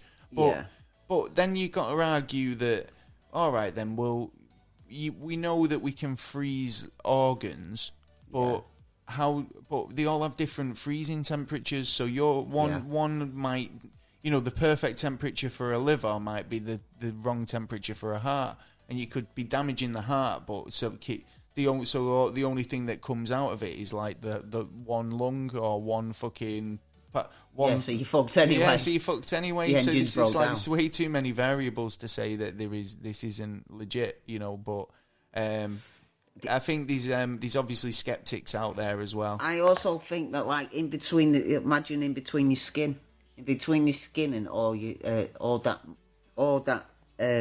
where the blood is and where the muscle and stuff like that, it's going to have a massive impact with the ice. Well, yeah, I reckon so. I think massive. there's so many different,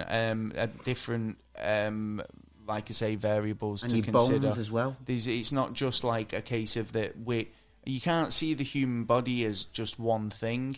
I mean, we are, but we're made up of we're like an engine. We're made up of all different components. And what about that make up a human body? What about so it's all like they your all gut things operate different temperatures and stuff. Everything. Yeah, everything. Or the microorganisms within you, which is about a quarter of you, which are doing the hope stuff that for they you. kickstart and back up. But again, it's they like, might not be able to. How would you interact with the future, ecosystem as well? You might not. Yeah, oxygen. If the oxygen was even lower, then you'd have problems breathing. If it was higher, then you'd have problems breathing again. So we're basically skeptics on this one, I think. Because in dinosaurs, the oxygen level was about 80%. Now it's about 22%. Well, it's a lot to consider. I think it's a very interesting topic. Going back to Walt Disney, though, being the kind of catalyst for the show, I do believe, I think in a conclusional sort of sense, I think, he would have had the motive, he would have had the sort of He had the capital. He had the capital, he had the sort of scientific, the scientific inquiry. Yeah, the sort of interest and a sort of investment in the future that he would have done it if He could have done it. I think he might have even entertained it as an option. Yeah. Yeah. But based on family evidence, the fact that there was a ceremony. I mean, not to say that people don't have ceremonies for even people who kind of, they never find a body for say a war hero or something like that, and they still hold the ceremony in respect. Yeah, that's true. That's not to say that they wouldn't have had one for Walt Disney, because obviously the guy was an American hero, but I don't know. It's too privately done. It's one of those, isn't it? Because you're cremating and you've got no physical evidence, then it's hard to say. So on this one, I'm going to have to go with the family's wishes on it, and what they said is say that it's bogus. Yeah. Yeah, So I gotta agree with you. I think it was like I say, it's an interesting, and like it does spark some sort of interesting conversation, and So on that ground, I'd say it's well worth talking about. Yeah, it was worth going through it to speculate or to see. Yeah, definitely. I mean, and like you say, there's a lot of people who have put their faith in it, and there's a lot of people, like I say, in freeze at the moment, and I can imagine that there's a lot more people coming who will put themselves down on the register. One thing I did find out, though, they're a bit ambulance chaser. So, I mean, it's like to keep them clients secure. They'll sit at the bedside, till the point of death. And then literally, their argument is, well, we want to get them there as fresh as we can. Yeah, it's a honeypot, innit, if you think about it. Got to get them there as fresh as we can. You know what I mean? So they sat there nursing them there going, is your time yet? Oh, come on, the football's on. Stick a pillar over the face or something. Wet. Yeah, so that was pretty much it. Yeah, so did you find it interesting? Yeah, it was interesting to go into about the cryogenics. I think it's pretty interesting, cryogenics. Yeah, it's something that is possible for the future, but for now, I'd have to say. Well, how far in the future do you think? I think quite far, to be honest. I think way. I mean, it depends on the technology that, the governments are hiding. If once they drop a few technologies, a couple of them might actually. There's one guy in research and development for the government going, "What stuff? Everyone keeps saying, oh, we at the government have got this stuff." He's like, "What? Seen the patents, fucking hell, for one, and stuff like cars you can drive with water." Right, well, why aren't they out? Because oil companies will lose money, businesses will lose money, people will lose money. It threatens the But there's ways around that kind of shit, you know what I mean? Like, in the next 50 years anyway, 30% of our workforce is going to go anyway to robots. So we're fucked in that way anyway, so we need to start making I heard some something pretty recently where apparently they were making it legal for humans to punch a robot. Punch one or electrocute the fucker. Kick it over and something. It's legal. Well, it's not human, so it has no sovereignty. So you're exactly saying it's not a person. It should be perfectly legal for me to push a robot over. But if someone owns it, you're damaging their property, so then you are breaking the law. No, but this is it though, because they're putting public robots out there, aren't they? Public ones. Yeah. So I own it, so I could do what the fuck I want to it. No, so say if the police bring out a police robot. Oh, no. Can't be having that. We're having a pain in the ass at the minute. And then they've got a police robot patrolling a park, say. Yeah. Right. That's owned by the public, I suppose, in some ways, because it's paid for by public money. But it's ours. So it's our robot, right? So, in case of a robot uprising, we should be able to defend ourselves against robots. I think the internet's already done that. It shouldn't be a case of that if I want to push a robot over, that I should get in trouble for it. Yeah, but if it's my robot and you scratch the fucker, I want you to pay for it, because I'm not going to pay for it. Why am I going to pay for it that you've done to us? Well, we're not at a point yet where we own our own robots. So, not yet, but I'd scratch a few programs in the past said we would. Well, as well, yeah. It's like depends. It's like if you were a Robot Wars robot, you were going to be getting a few scratches anyway. So yeah, but that's a battle robot. But if I've got a robot to you fucking getting all your masturbate robots, me in the evening and you fucking destroy his hand, I'm fucked. Mixed up, Gaz. What are you playing at? That's a battle robot. Yeah, you just want one. Yeah, now if it was battle robots, yeah, man, I'll mash yours up, man. We'll mash your feet up. See this? We're going to have to build one now. Let's get some battle roboting going. Right, well, we're limited for time anyway, so we best call it a night. Lots to go through. Like I said earlier, we've got some interesting stuff coming up over the next couple of months.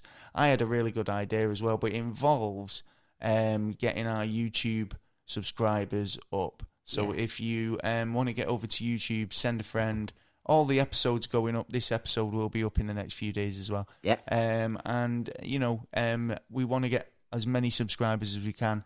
If we do, we will probably do another live stream at some point soon. We will give you more details on that before we do it. Yeah. But we won't tell you what it is and when it will happen. Also, got a few announcements coming up in the next couple of weeks, which are quite cool. Yeah.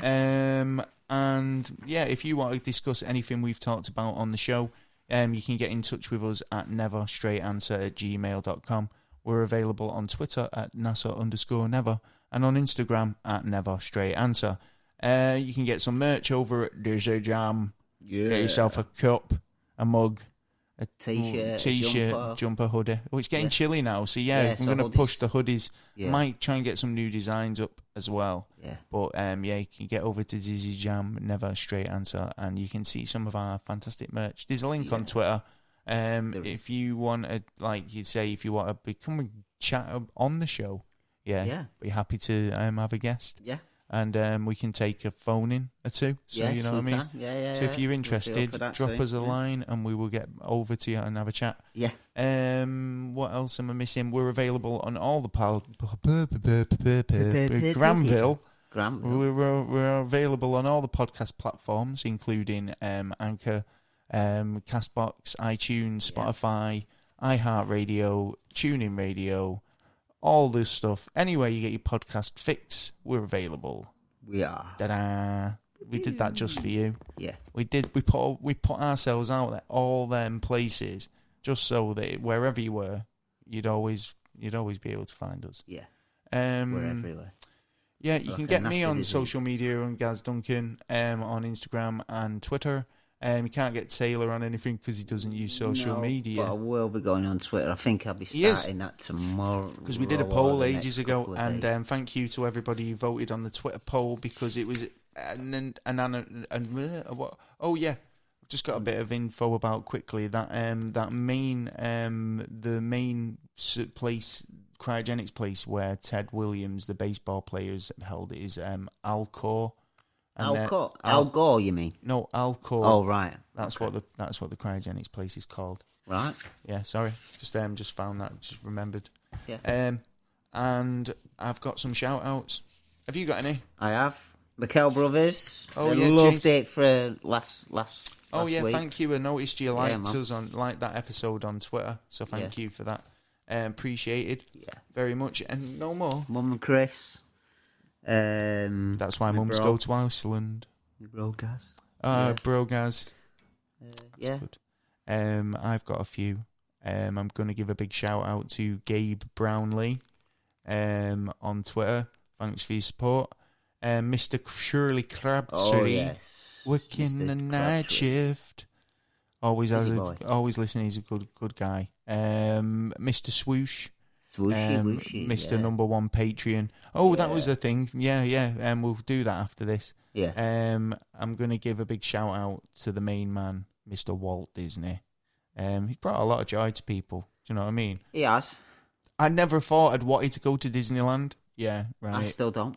Well, you might think that, but I've been watching this guy called Justin Scard. He does a thing on YouTube called Random Land Adventures. Okay. And he spends a lot of time at Disneyland. Yeah. Right.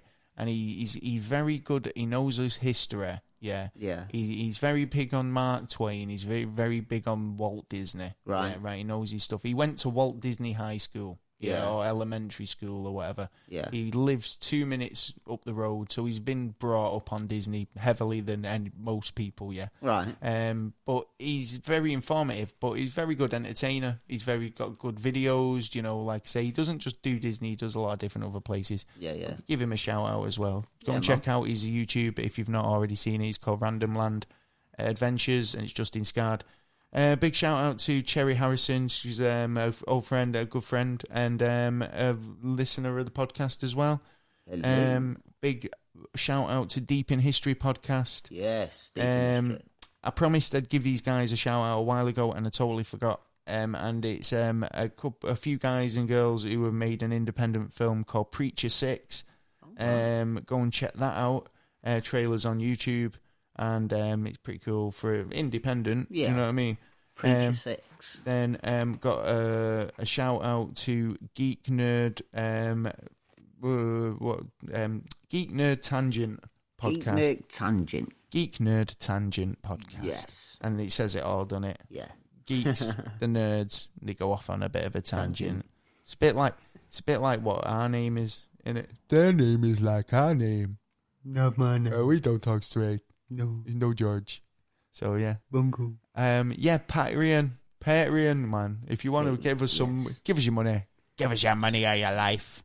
A couple of quid. No, well, we're on Patreon. If you want to help us out, get over there. Because imminently we have to give this kit back. Yeah, right. We only got it on a loan. We've had it a lot longer than we expected to.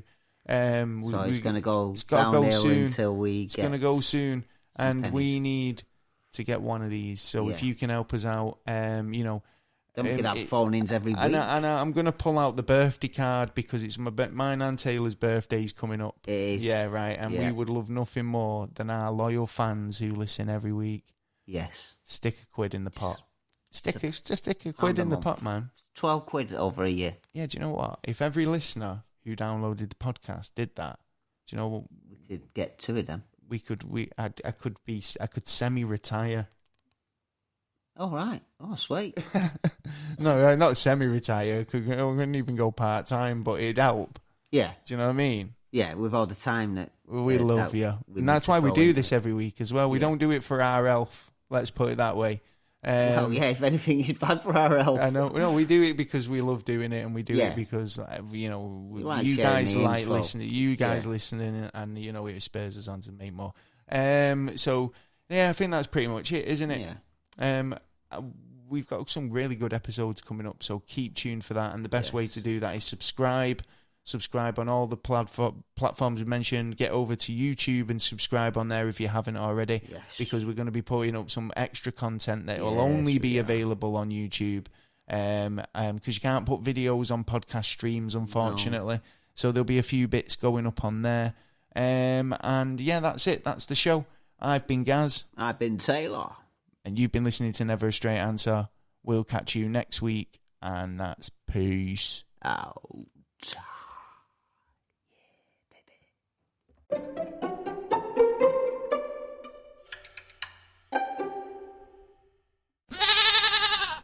The podcast you just heard was made using Anchor. Ever thought about making your own podcast? Anchor makes it really easy for anyone to get started. It's a one-stop shop for recording, hosting, and distributing podcasts. Best of all, it's 100% free. Sign up now at anchor.fm/new. That's anchor.fm/new to get started.